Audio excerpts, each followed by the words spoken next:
Hi there, it's day 5 of the 90-day challenge.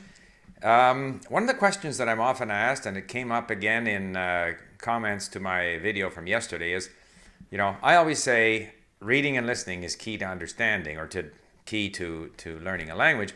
And people say, well, how can you listen to something you don't understand?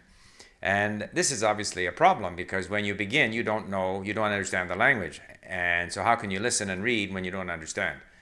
And I think there's sort of two scenarios. One is at the very beginning of language, and the second is when you are stretching yourself now to listen to things that are difficult for you.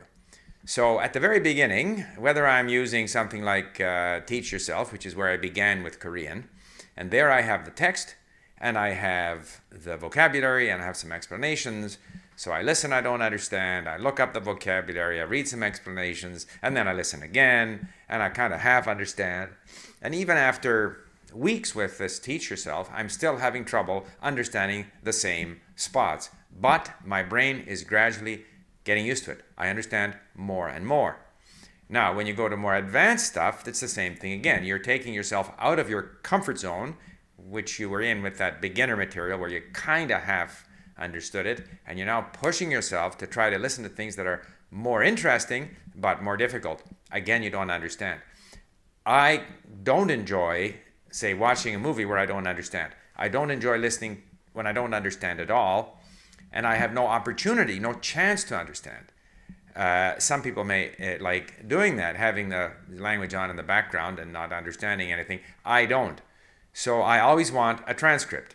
I want a text, because if I have the transcript or the text, I can read it, I can look up words, and I can listen again and again, and slowly I'll understand more and more of it. I won't necessarily understand it all, but it doesn't matter. When I'm tired of it, whether I understand 30%, 50%, 70%, I move on to something else, because the words that I'm having trouble understanding and the phrases, they're going to show up again.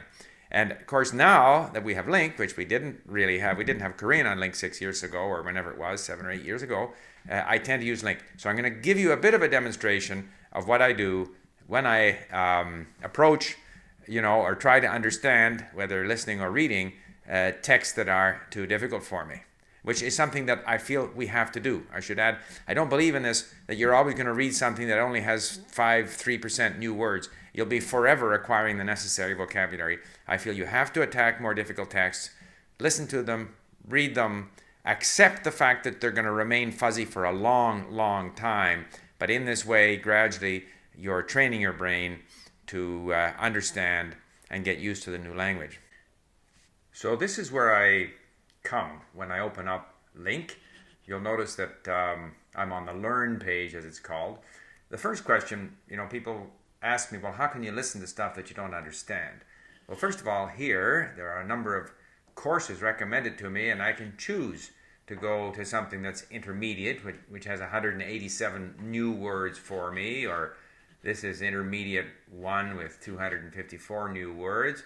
Or there's even advanced stuff that I've tried here, intermediate or beginner. So useful expressions for beginners. So I can choose just how hard I want to make things for myself, and I vary it. This one here, for example, is low intermediate, almost high beginner. I've spent some time there. There's no more new words there. I don't necessarily understand it all. But here's one that I noticed that has 9 roses, so other people like this course. So before I open it up here, I should also point out a few other things here. We have the Learn page is where you learn. Exchange is where you can ask for help, find tutors, have your writing corrected, find friends. And this is just a handy list of the various things that you can do. It's sort of a shortcut. These are the various lessons that I've been studying, or I can post a request to have something corrected, or I can join a conversation, I can import a lesson from the internet, or I can review my vocabulary. You'll notice here that my avatar, which is kind of an indication of my progress, shows that I've become more active than I was. I've been able to acquire a bunch of artifacts for my avatar, and here is sort of a progress snapshot, which shows that I've been linking pretty heavily compared to my targets.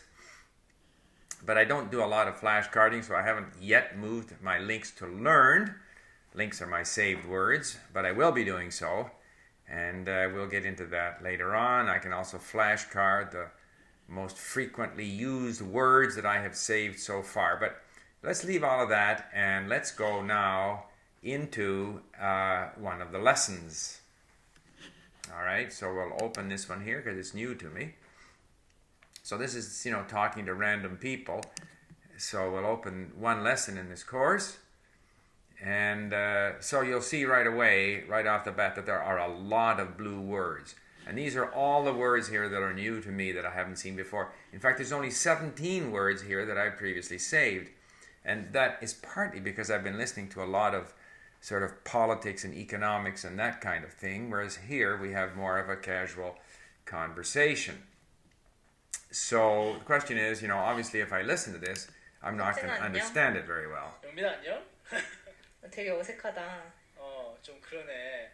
오늘 우리가 같이 여기 한강 고수부지에 왔는데 Pretty hard for me. So the question is, how can you deal with listening to stuff that you don't understand? Well, I might listen to it once, not understand very much. There's about 2 minutes here. And then I'm going to go through it, and I'm going to look up, okay, this is a person's name, so I just X that. I don't want that. This is another person's name. But here, awkward, all right. I'll take that. I hit return. And I go through that, and I save all the words that I want to learn. So I go through, first of all, converting all these blue words into yellow words, because the yellow words are words now that I'm trying to learn, and with the yellow words I get examples of them and a whole bunch of stuff. So I will go through this and I will convert all of the blue words to yellow. Then I will go to my iPad and I will read it, and with my iPad touchscreen I can look up all the yellow words, read through it. So I've now read through it and got a sense of what it means. If I then go away and listen without reading, I won't understand it. So I might read it again while listening. And I might move on before I fully understand this. But if I keep doing this, even if I don't understand this text, I will gradually start to understand these new texts better and better. So that's kind of showing you how things work here at Link. And now all these words that I've now converted to yellow, I can actually look up and see a list of them. I can flashcard them. I can do different things to help me get the hang of these words. And yet still when I listen, I won't understand. But I know from experience that gradually I will understand better.